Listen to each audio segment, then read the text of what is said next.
Counselor Gear? Here. Here. Okay.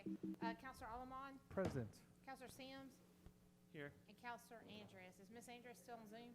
I am, thank you. Yeah, I'm she here. is. Then everybody's present, you have a quorum. Okay. All right, first item of business is 171015, request for consideration of noise and odor problems from Buffalo Rock and Mayfield Barbers.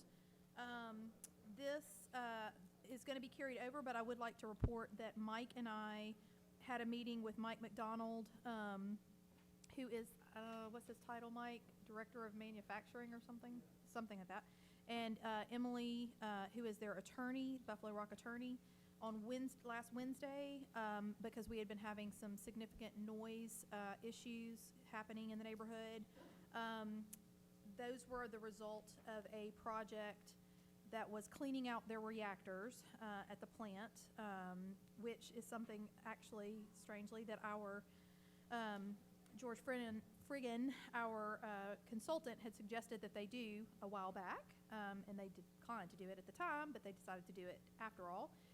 So we're hoping that the completion of that project will bring some, maybe improve the process that's happening in their plant.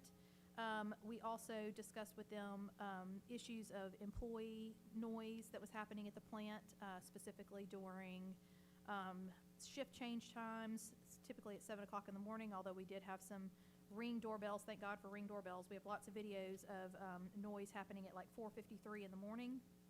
They were going to be addressing those issues with their employees in their weekly meetings this week, and then coming up with a plan on how to make sure that that stops happening. So overall, I was pleased. And we also heard that they're getting ready to change the carbon, I believe, tomorrow, maybe tomorrow or Wednesday, I think. They're changing the carbon beds. They were waiting to complete the cleaning project that they were doing on the reactors before they changed the carbon, so they're getting ready to do that. And he did recommit to continuing to change the carbon every 6 months, or earlier if needed. They're going to keep the carbon on site so that it is ready to go if needed to be changed. And he commented that the noise, there was a lot of noise associated with the project that they were doing because they were using vacuuming trucks and all kinds of things. They have finished that project. It wrapped up last week, and he said that should not have to be done for 3 to 5 years from now.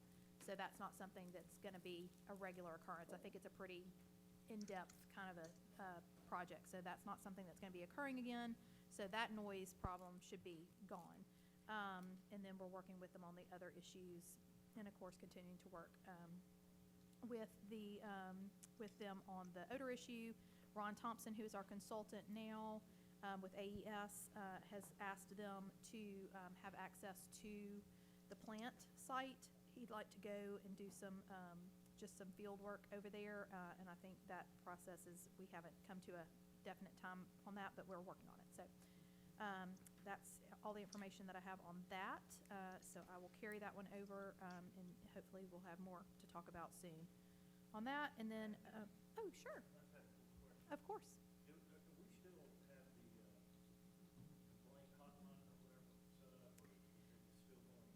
Well, it's still coming to me. Yes. Right now, still coming to me.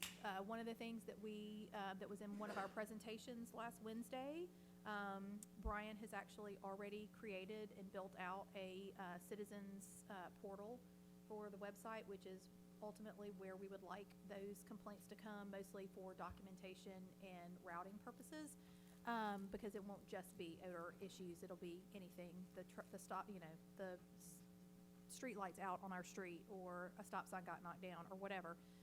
But that technology has already been created by Brian, but we haven't completed the process of selecting who's going to do that. But that has been created, and is our goal to go to that, so that I'm not the main person who gets the text. I don't mind at all.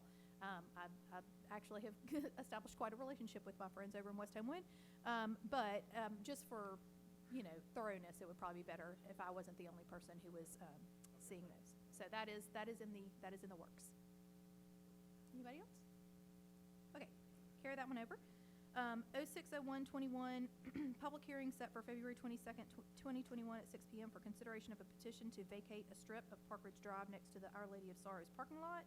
Wyatt Pugh, BEZ, Melody Salter. Is anyone here tonight to speak to that?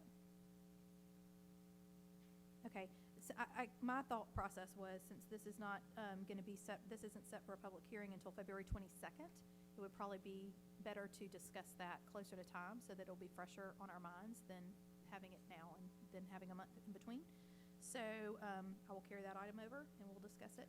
Can we go back and approve the minutes? Oh, gosh, yes, I'm sorry. I followed Andy's rule, didn't I? Can I get a motion to approve the minutes as they were presented and dispense with the reading? Motion to approve. So moved. Okay, a motion from Nick Sims and a second from Ms. Andrus. All in favor, please say aye. Aye. All right, that Aye. would be 5-0 to approve the minutes, and we are adjourned.